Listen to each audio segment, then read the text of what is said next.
Hello and thank you for listening to my presentation. The following presentation will be on the Sumatran orangutan. The Sumatran orangutan is currently listed as a critically endangered species by the International Union for Conservation of Nature. Most of their population face a very dire future, and unfortunately, there is not a lot being done to prevent this. As you continue listening to my presentation, you guys will learn a little bit about their taxonomy, some facts about them, the threats to their survival, and some of the strategies taking place at the moment to prevent their extinction. Since we are studying animal taxonomy in class, I thought it would be a little bit cool to discuss some of their taxonomy. So as you guys know, they belong to the domain Eukarya, they're animals, so they belong to the kingdom Animalia, their phylum is Chordata. They belong to the class Mammalia. They belong to the order of the primates and the family Hominidae. Also, their genus is Pongo. For the rest, like the suborder and the infraorder, I'll let you guys look at it, which is a little bit more of information that we're not discussing in class. Hey guys, so in this slide I wanted to tell you some fun facts about orangutans. And one thing that I found really interesting was their lifespan was very similar to that of humans, especially on the wild. They live about 50 to 60 years. Also, a really cool thing was the gestational periods they have, about 8.6 months versus humans who aren't 9 months, right? But for the most part, it's about 8.6 months for humans too.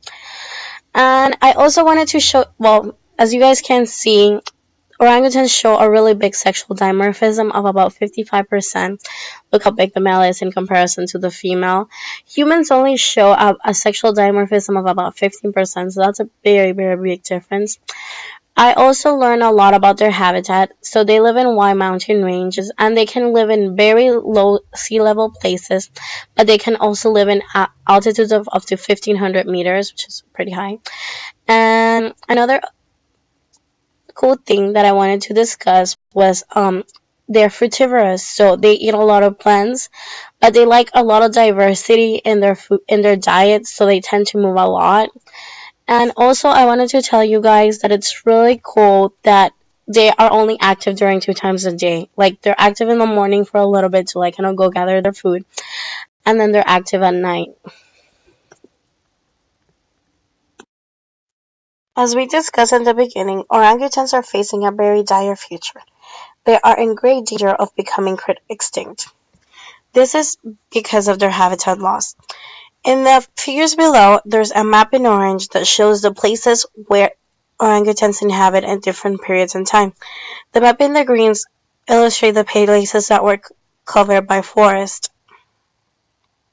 As you guys can see, the less forest available, the less amount of orangutans you'll be able to find, as they thrive in the forest because of their diet and also because it's a place where they can climb and be more protected from predators.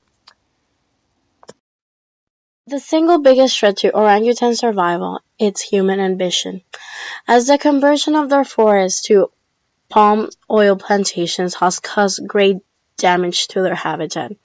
Habitat conversion from natural forest to oil palm plantation has been shown to have devastating impact on tropical forests, along with plants and animals that depend on them. The development of oil palm plantations causes the fragmentation of forests, which reduces the natural habitat of orangutans. Where the forests are being converted for oil palm plantations, poaching of the orangutans for the illegal pet trade is more prevalent.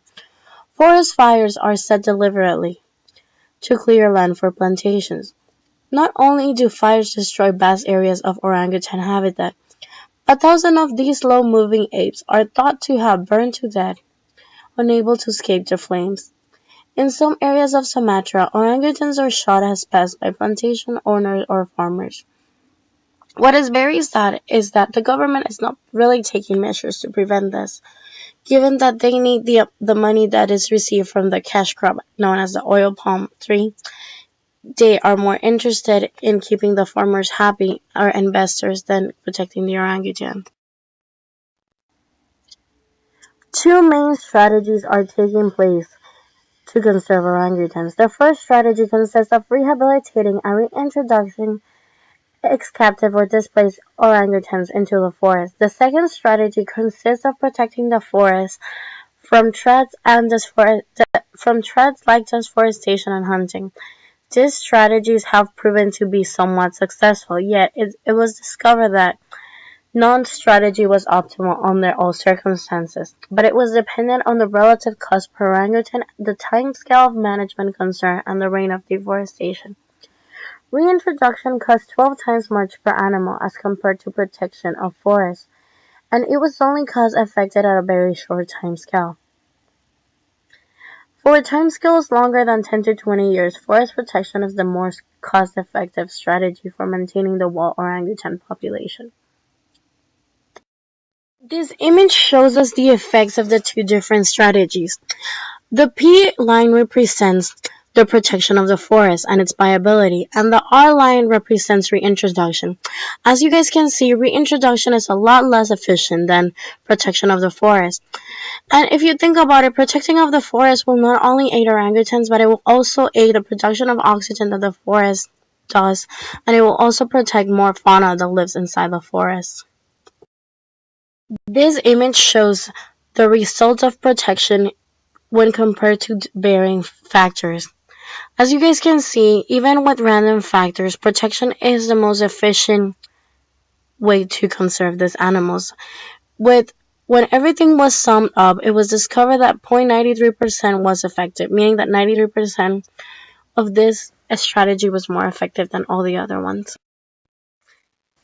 The situation that orangutans are going through at the moment is very sad, given that they are such amazing animals.